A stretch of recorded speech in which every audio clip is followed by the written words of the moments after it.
రైతు కథ. ఒక చిన్న గ్రామంలో రామయ్య అనే రైతు ఉండేవాడు. అతను చాలా పట్టుదల కలవాడు. తాను కలిచిన భూమిని దేవుడిలా పూజించేవాడు. ఎండా వర్షాలకు ఆలోచించకుండా విత్తనాలు వేసి చెతికొడుగుతూ పంట పండించేవాడు. ఒక సంవత్సరం కరవు బాగా వచ్చింది. వర్షం కురియలేదు. పొలాల్లో నీరు కనిపించలేదు. చాలా మంది రైతులు పొలాలు వదిలేసి ఊరు వదిలారు. కాని రామయ్య మాత్రం తన నమ్మకాన్ని వదలలేదు. అతను తన ఇంటి వద్ద ఉన్న బావిలోంచి నీరు తోట్టి చిన్న భాగానైనా సరే పండించేందుకు ప్రయత్నించాడు. ఆ శ్రమ వృధా కాలేదు. చివరకు అతనికి పంట కొంత వచ్చినప్పుడు మిగిలిన గ్రామస్తులకు అది ఆశగా మారింది. ఆడి చూసి వాళ్లు మళ్లీ ఆశ పొందారు.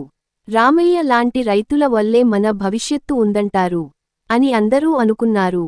సందేశం: రైతు కేవలం పంటలు మాత్రమే కాదు, ఆశను కూడా పండిస్తాడు. రైతు శ్రమకు, పట్టుదలకు సమానం లేదు. మనం అన్నం తినే ప్రతిరోజూ ఒక రైతు పోయిన కష్టం గుర్తుంచుకోవాలి.